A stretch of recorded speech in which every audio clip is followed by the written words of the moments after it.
तो भाइयों क्या सीएसके की टीम इस कंपैरिजन वीडियो में आरसीबी को बीट कर देगी या फिर आरसीबी सीएसके से बेहतर टीम इस साल दिख रही है?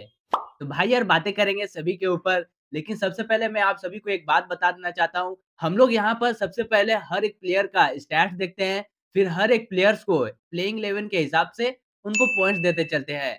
तो भाइयों इसी के साथ शुरू करते हैं सबसे पहले और देखेंगे सीएसके की तरफ से जो ओपन करते हुए दिखेंगे, वो दिखेंगे ऋतुराज गायकवाड़ और आरसीबी की तरफ से जो ओपन करते हुए दिखेंगे, वो दिखेंगे फिल सॉल्ट। भाइयों ऋतुराज गायकवाड़ का अगर स्टैट्स का बात किया जाए तो 2380 रन अभी तक ऋतुराज गायकवाड़ ने बना है। वहीं अगर स्ट्राइक रेट देखा जाए ऋतुराज गायकवाड़ का तो 136 का स्ट्राइक रेट रहता है ऋतुराज गायकवाड़ का। भाइयों इनके अगर पिछले सीज़न 2024 की आईपीएल परफॉर्मेंस का बात किया जाए तो 741 रन बना दिए थे ऋतुराज गायकवाड़ ने। वहीं अगर दूसरे तरफ फिल सॉल्ट का बात किया जाए तो 6553 रन ओवरऑल आईपीएल में बना दिए हैं। 175 का स्ट्राइक रेट रहता है फिल सॉल्ट का। भाइयों उनके पिछले सीज़न 2024 का बात किया जाए तो 435 रन बनाए थे फिल सॉल्ट ने।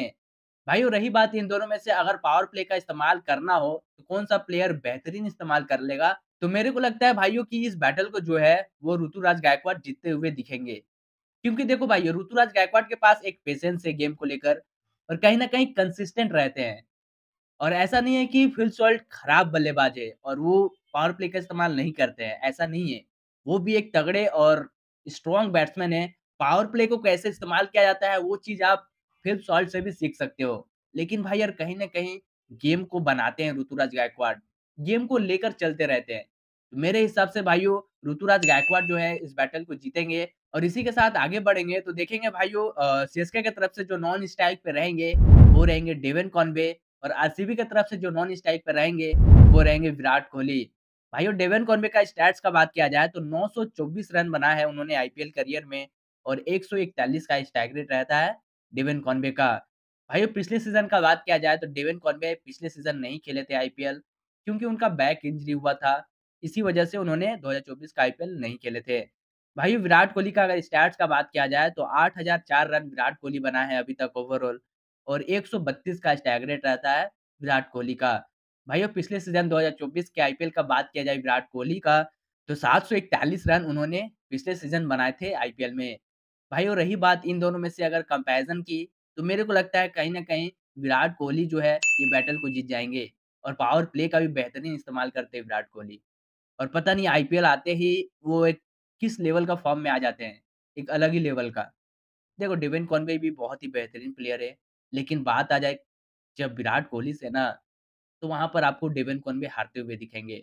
और भाइयों अब होता है सीएसके के पास 1 पॉइंट और आरसीबी के पास भी 1 पॉइंट। भाइयों इसी के साथ आगे बढ़ेंगे तो 3 नंबर पे देखेंगे सीएसके की तरफ से जो आएँगे, वो आएँगे रचिन रवींद्र और रजत पाटीदार आएँगे आरसीबी की तरफ से 3 नंबर पे। भाइयों रचिन रवींद्र का ओवरऑल करियर का बात किया जाए तो 2222 रन उन्होंने 2024 के आईपीएल में भी बनाए थे और उनका पहला ही आईपीएल था 2024 का आईपीएल। भाइयों रजत पाटीदार का बात किया जाए ओवरऑल करियर का तो 799 रन अभी तक आईपीएल में जड़े हैं। 158 का स्ट्राइक रेट रहता है रजत पाटीदार का। भाइयों पिछले सीज़न 2024 का बात किया जाए तो 395 रन बनाए थे रजत पाटीदार ने। देखो यार भाई मेरे हिसाब से ना ये बैटल को इक्वल होना चाहिए। क्योंकि देखो भाई सचिन रविंद्रा भी क्या करते हैं, वो बहुत ही अच्छे तरीके से स्पिन खेलते हैं और फास्ट बॉलिंग तो वो लाजवाब खेलते ही खेलते हैं। और रही बात रजत पाटीदार का, तो वो भी एक बेहतरीन बल्लेबाज है। फास्ट बॉलिंग को बहुत ही ईज़िली तरीके से खेलते हैं और स्पिन को मानो वो कुछ समझते ही नहीं। मतलब दोनों तरफ से ये दोनों जो बैट्समैन आप लोग देख रहे हो, वो अपने आप में तगड़े हैं, ठीक है? दोनों ही बेस्ट प्लेयर्स हैं और दोनों ही 3 नंबर पे अच्छी परफ़ॉर्मेंस करके दे देंगे अपने-अपने टीम के लिए। तो भाइयों मेरे को ये लगता है कहीं न कहीं ये बैटल हो जाता है इक्वल।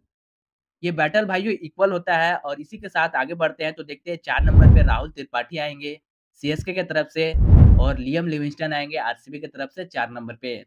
भाइयों राहुल त्रिपाठी का बात किया जाए ओवरऑल करियर का तो 2236 रन उन्होंने आईपीएल में अभी तक ठोके हैं। 139 का स्ट्राइक रेट रहता है राहुल त्रिपाठी का। वहीं अगर बात किया जाए पिछले सीज़न 2024 के परफॉर्मेंस का तो कुछ खास नहीं है। वहीं दूसरी तरफ भाइयों लियाम लिविंगस्टन का बात किया जाए तो 939 रन अभी तक उन्होंने ओवरऑल करियर में बनाया है और 162 का स्ट्राइक रेट रहता है लियाम लिविंगस्टन का। भाइयों पिछले सीज़न का बात किया जाए तो बहुत ही बेहतरीन पारी खेली थी लियाम लिविंगस्टन ने और भाई साहब क्या ही शानदार पारी खेली थी। बात किया जाए भाइयों इन दोनों में से कौन-सा प्लेयर इस कंपैरिज़न में जीतेगा, तो मेरे को कहीं न कहीं लगता है लियाम लिविंगस्टन जो है, ये बैटल को जीत जाएँगे।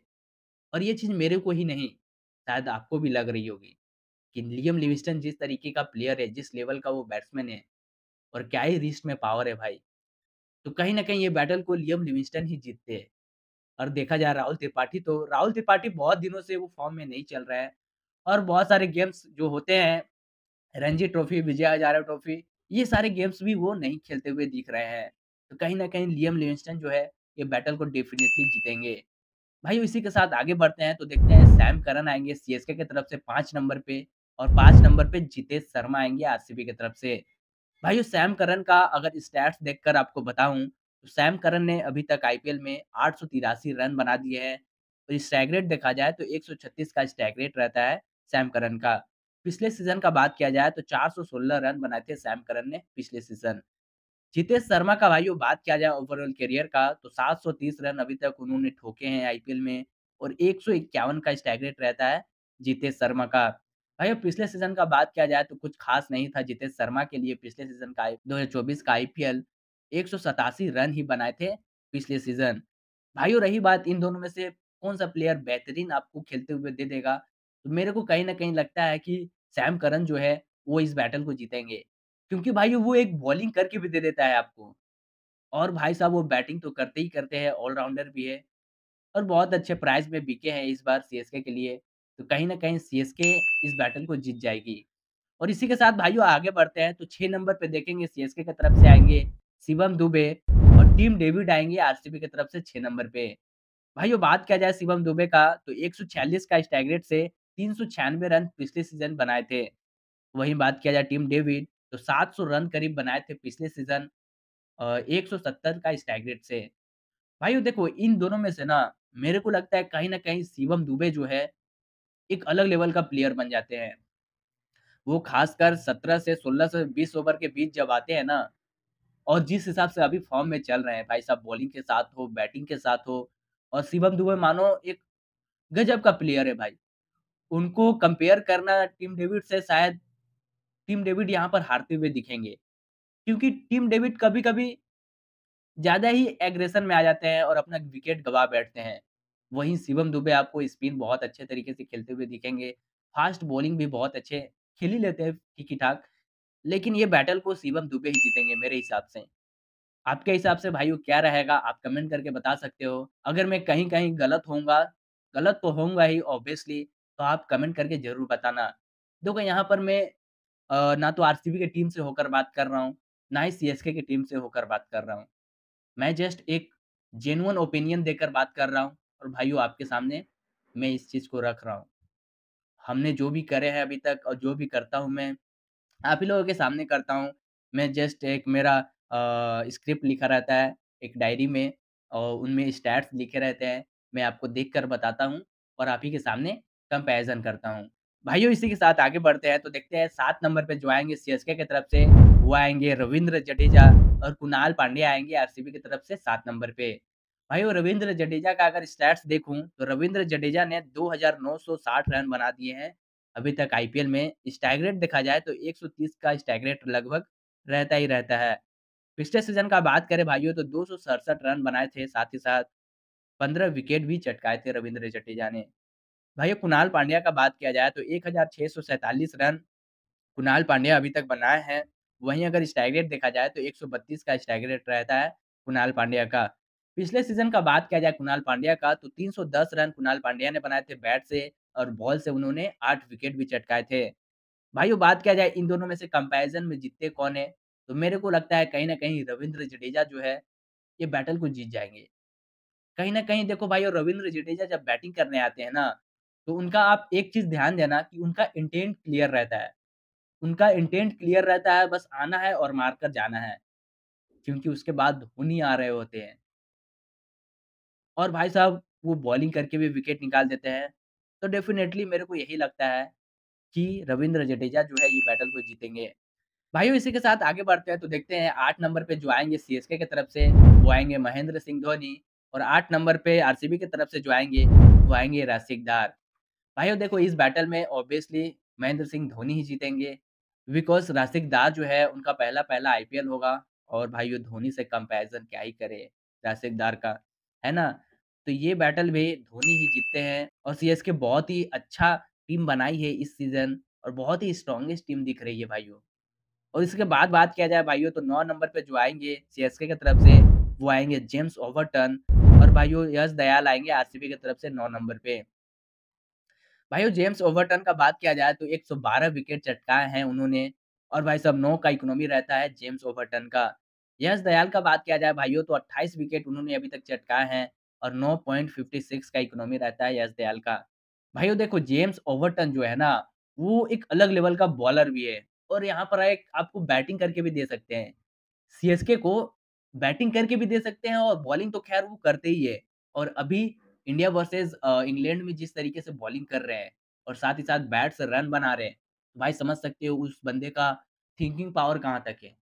बहुत ही अच्छा मेगा ऑक्शन गुजरा था सीएसके के लिए और भाई साहब क्या ही बॉलर लिए हैं। देखो नेथन एलिस को भी ली थी सीएसके ने मेगा ऑक्शन में और कहीं न कहीं नेथन एलिस नहीं तो जेम्स ओवरटन को खिला सकती है, किसी एक को खिला सकती है। तो ज़्यादा चांसेस है जेम्स ओवरटन के ही, लेकिन नेथन एलिस भी बहुत खतरनाक बॉलर है। बहुत अच्छे बॉलर है भाई नेथन एलिस। तो इंटरेस्टिंग रहेगा देखना किसे खिलाती है सीएसके। लेकिन भाई जो बात किया जाए इस बैटल की, तो इस बैटल में भी जेम्स ओवरटन जीतते हुए नज़र आएँगे। क्योंकि वो बॉलिंग भी करते हुए दिखेंगे आपको और साथ ही साथ जो एक एडवांटेज हो जाता है बैट करने का, वो चीज़ में जेम्स ओवरटन को ये बैटल में जिताती है। भाइयों इसी के साथ आगे बढ़ते हैं तो देखते हैं 10 नंबर पे जो आएँगे सीएसके की तरफ से, वो आएँगे खलील अहमद और नुआन तुषारा आएँगे आरसीबी की तरफ से 10 नंबर पे। भाइयों देखो खलील अहमद बहुत ही अच्छे पिक थे सीएसके के लिए, बहुत ही अच्छे पिक भाई। मैं तो यही बोलूँगा one of the best mega auction गया था सीएसके के लिए और भाई साहब क्या ही प्लेयर्स परचेज़ किए हैं, क्या ही प्लेयर्स परचेज़ किए हैं। स्ट्रॉन्गेस्ट टीम दिख रही है सीएसके इस सीज़न। देखने वाली बात ये ज़रूर रहेगी कि भाई वो क्या होता है। ये भाई साहब खलील अहमद को लेकर ना इसने बहुत ही अच्छा किया है सीएसके ने, बहुत ही अच्छा। एक लाजवाब बॉलर है खलील अहमद और पावर प्ले में विकेट चटकाते ही चटकाते हैं। ऐसा नहीं है कि आपको विकेट देंगे ही नहीं। 1-2 विकेट आपको पावर प्ले में दिखेंगे ही दिखेंगे भाई। तो खलील अहमद मेरे हिसाब से one of the best pick था सीएसके के लिए और भाई साहब क्या ही बॉलर है ये। 8 का इकोनॉमी रहता है, साथ ही साथ विकेट भी बहुत चटकाते हैं। भाई साहब महीसा पथिराना आते हैं सीएसके की तरफ से 11वें नंबर पे और भुवनेश्वर कुमार आएँगे आरसीबी की तरफ से 11वें नंबर पे। भाइयों महीसा पथिराना का अगर स्टैट्स देखकर आपको बताऊँ तो 34 विकेट अभी तक उन्होंने आईपीएल करियर में चटकाए हैं। 7.86 का इकोनॉमी रहता है। भाइयों भुवनेश्वर कुमार का बात करूँ तो 310 विकेट उन्होंने अभी तक गोल-गोल किए हैं और 7 का इकोनॉमी रहता है भुवनेश्वर कुमार का। भाई और रही बात भुवनेश्वर कुमार की ना, तो देखो मथीसा पथिराना जो है उनको भुवनेश्वर कुमार से कंपैरिज़न नहीं किया जा सकता। भुवनेश्वर कुमार एक अलग लेवल का बॉलर है। मथीसा पथिराना अभी उभरते हुए बॉलर है। बहुत एक्सपीरियंस है भुवनेश्वर कुमार के पास, बहुत। भाइयों उनको कंपैरिज़न नहीं किया जा सकता मथीसा पथिराना से। अलग ही बॉलर है भाई। आपको in swing, out swing, slower, भाई साहब लेजेंड उन्हीं को तो कहते हैं भाई। इसी तरीके को प्लेयर्स को तो कहते हैं लेजेंड। तो भाई साहब भुवनेश्वर कुमार आरसीबी की तरफ से इस बैटल को जीतेंगे और भाई साहब अब पारी होती है टोटल पॉइंट्स की। तो भाइयों सीएसके के पास टोटल पॉइंट होते हैं 7 और आरसीबी के पास जाती है टोटल पॉइंट 3।